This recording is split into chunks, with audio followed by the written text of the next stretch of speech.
The Department of Education tells Fox it's providing states and districts with guidance and resources to develop effective approaches to accelerate learning, including during the summer. Well, joining us now with firsthand experience is Ray McGrath, owner and director for Sylvan Learning in Charleston, and Susan Huntington, whose child is currently enrolled there. Thank you both for joining us today. You're welcome. Happy to be here. Susan, this first question is for you. How have things been going? First of all, how old is your child? What grade are they in? So I have three, and they are currently 7, 10, and 11. So they are in second grade, third grade, and fifth grade. Goodness. And you're a working mom as well. So how did you maintain that balance once everyone was at home learning? Well, honestly, I had to put a pause on work for a little bit. It wasn't working. And so for the first part of it, I took a step back and let my husband handle work. And between the two of us, I was better to handle the homeschool, the virtual school piece of it. I was very happy to have partners in Ray and Patty at Sylvan to kind of help keep me abreast of where they were trending. They give updates every month, and so you're able to see kind of where they are. But I have a background in teaching. I'm currently teaching now. I've gone back to teaching part-time. And so that was a big asset in our family with the kids. They kind of would even continue to raise their hand at dinner and call me Miss Mommy.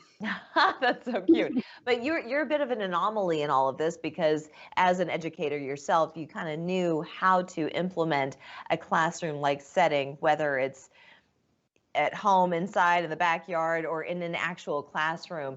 Now, Ray, what have you been hearing from other parents who are not as lucky as Susan is to be able to have that sort of a background? And why is it important for, in your view, for kids to be in a classroom setting? We've heard a lot of frustration from parents, especially now that we're 3/4 of the way through the school year. It's wearing on a lot of them. A lot of them, are trying to juggle a job and with the kids at home. We've seen a lot of kids shuffle back and forth between school and home. They do a period of remote learning and then they switch back to school for a while and they switch back. We've seen a number of kids go back and forth, and we've especially heard from a lot of the families with younger kids, first, second, and third grade, where a lot of what they learn in first, second, and third grade is so important to what's going to come later. They need to master certain skills like phonics and decoding skills and learn how to read. And if they don't do that by third grade, that leads to problems later on, bigger problems later on. And do you find that it's more possible to do that in the classroom as opposed to at home? It is, because there's a lot to be said for, and I think most educators will agree that they're much more effective if they can see the child's face in front of them versus on TV in a remote environment. And a lot of teachers are faced with having to do both simultaneously. And in my opinion, that kind of shortchanges both of them, because the kids in the room aren't getting the full effect, and the kids at home are certainly not getting the full effect. Especially first, second, and third graders, but it goes all the way through high school. We can't, Sure. High school students cannot be counted on yet to teach themselves. And the ones that are at home, maybe at college level, they start to learn how to work alone. But in high school, now there are some that can do it, but they're outnumbered. But Ray, there are even some adults who can't do it very well. That's absolutely true. Right, and we're asking teenagers to do it, and that's really not effective. This is a good place to take a break. When we come back, I want to talk about maybe creating a hybrid situation. So I'm curious on what your view is with that. We'll do that in 2 minutes. Don't go anywhere. Welcome back. We've been chatting about the differences and the perception of virtual versus classroom learning on today's students. And we're joined by Ray McGrath. He's the owner and director of Sylvan Learning in Charleston. Susan Huntington has her children enrolled in Sylvan. She is an educator herself, so she had a little bit of an easier time when it came to teaching kids at home, but you couldn't do it and work at the same time, Susan. So you were sharing with us that just the balance is not so easy on you.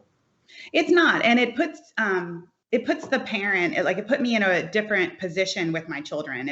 It's one thing to be the parent and treat them, in one way, but then being the teacher is different. And then when you're both, it kind of compromises the relationship a little bit. You have to navigate that. And so we resorted to a lot of teachable moments in everyday life. So there's math in cooking, and we would work through that in some aspects of it. We'd get to the science of laundry and get through that. There was a whole lot of great weather opportunities too that provided some nice science experiments. So now we're hearing about the possibility of kids continuing virtual learning. And Ray, just real quick, with about 30 seconds left, can you talk about maybe creating a hybrid situation where it's both in classroom and virtual? Yes, if they're going to do virtual, we talk to adults all the time about life balance. Kids need a life balance also. They need to spend time doing both. And we hear from parents about taking the summer off and coming back in August, and that's absolutely the wrong approach, especially now. Summer is a great time to catch up, and we can reverse the life balance. And now there's 75% school, 25% extracurricular activities. Well, in the summer, we can reverse that. They should spend maybe 25% on educational activities and 75% on fun. It shouldn't be 100% fun. And summer's a great time to catch up so we don't run into these same issues come next August. Well, they say get some books, read during the summer. It keeps you sharp. And Sylvan Learning, this is a good supplement to your academics. So you come into Sylvan and you can refine or kind of absolutely. We can help kids to catch up. We talk about catching up, keeping up, or getting ahead. So if you're behind, we can help you catch up. We can help you keep up if that's where you are, and if you want to get ahead, which a lot of people do, we can help with that also. So Sylvan has programs for all of that. Ray, Susan, I want to thank you both so much for joining us. Thank you. Thanks. Nice to be here. We're back after this.